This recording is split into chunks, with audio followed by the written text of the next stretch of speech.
Breaking news, alam ng buong mundo na ang Russia, China, North Korea ay talagang magkakaibigan at hindi maikakaila. Marami ang mga nagkri-criticize ngayon laban sa China at sa usapin tungkol sa pagkuha ng China sa Taiwan. Ang Russia ay hindi na nakatiis, nagsalita na ito para sa Taiwan at meron ding direktang banta ang Russia sa Japan. Ano kayang bagay ito? Yan ang ating pag-uusapan sa videong ito.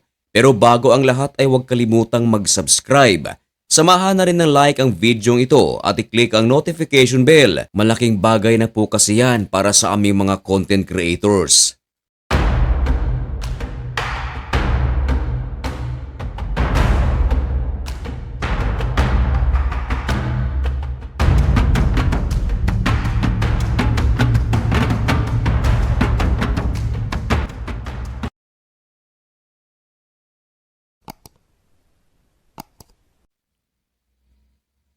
Maligayang pagbabalik mga kaibigan. Kumusta kayong lahat?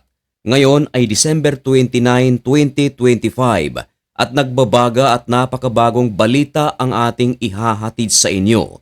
Dako muna tayo mga kaibigan sa balitang Asia. Ito ay tungkol sa Japan, Taiwan, China at masasama rin sa ating pag-uusapan ang Russia. Alam na ng buong mundo na talagang napakalapit na magkakaibigan ang tatlong bansang ito.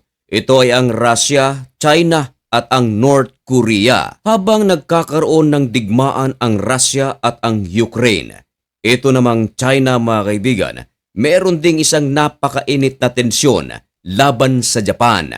Ito mga kaibigan ay matapos na magbigay ng pahayag ang Prime Minister ng Japan na si Sanai Takaichi.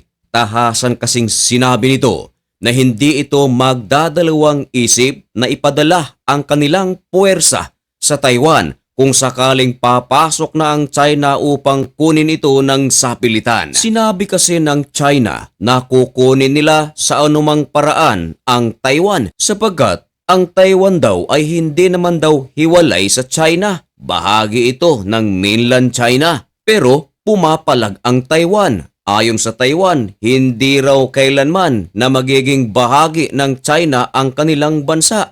Hiwalay raw sila sa China. Meron daw silang sariling gobyerno. Maging ang mga kasundaluhan nito, mga fighter jets at kahit na sasakyang pangdagat lalong-lalo na ang kanilang Coast Guard ay laging nakabantay sa mga galawan ng China. Meron pa ngang mga pagkakataon na ang barko ng China ay hinahabol ng barko ng Taiwan. Ayaw nila na ito ay makalapit sa kanilang lugar. Pero maliban sa pagpalag ng Taiwan, hindi lang Taiwan ang pumapalag kundi maging ang Japan.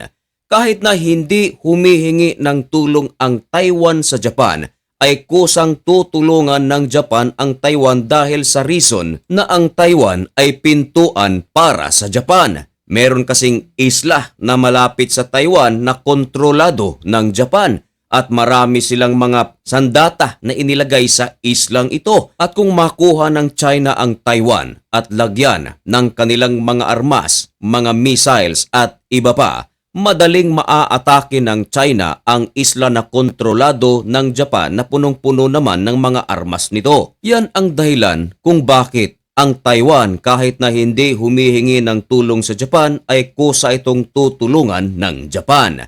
Alam din ng Japan at ng United States of America ang tinatawag na One China Policy. Pero ganun pa man, ayon sa Japan, hinding-hindi sila papayag na ang Taiwan ay makuha ng China. Ngayon, ang number one allied ng China, ito ang Russia, hindi na nakatiis, nagsalita na. Ang ating pruweba mga kaibigan, isa rito ay ang Al Arabiya, English. Maliwanag sa kanilang headline na may ganito: Russia opposes Taiwan independence in any form. Ito pa mga kaibigan, ayon sa ulat ng Xinhua, Russia recognizes Taiwan as integral part of China. Ayan, maliwanag mga kaibigan, ito ay iilan lamang sa napakaraming mga pruweba. Ayon sa Russia, hindi pwede na ang Taiwan ay mas separate sa China. Bahagi raw ito ng China at pinasaringan pa ng Russia ang Japan Sinabi nito na kinakailangan ng Japan na mag-isip-isip ng mabuti sapagkat ang sigalot sa pagitan ng Taiwan at ng China ay internal problem.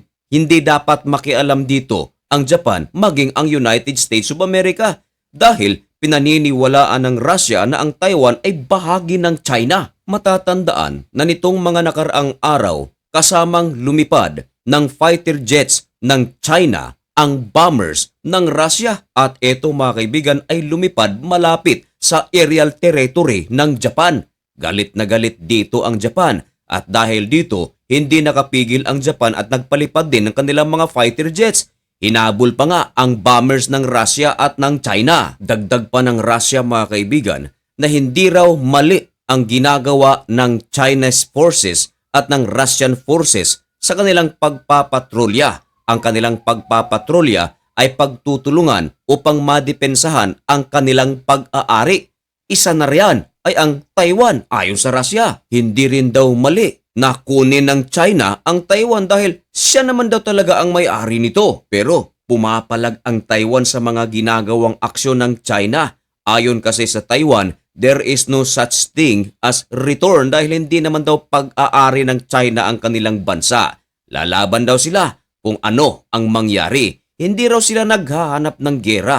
Pero kung pipilitin daw ng China na kunin ito, ay lalaban din daw sila. Puproteksyonan daw nila ang kanilang pag-aari, ang kanilang soberentiya. Meron silang sariling gobyerno. Nakaalerto naman palagi ang puwersa ng Taiwan dahil sa halos araw-araw na pagpapadala ng fighter jets ng China malapit sa karagatan ng Taiwan. Maging ang mga aircraft carrier nito ay malapit sa Taiwan. Maging ang United States of America mga kaibigan ay tutol na kunin ng China ang Taiwan kahit na alam ng United States of America ang tinatawag na One China policy. At isa pang bagay na talagang ikinagalit ng China dahil nakipag-deal ang Amerika sa Taiwan ng bilyong-bilyong dolyar para sa sandatahang lakas nito. Nako! Kaya galit na galit ang China. Kaya marami ang mga nagsasabi na kaya nagsalita ang Russia, ito ay dahil sa deal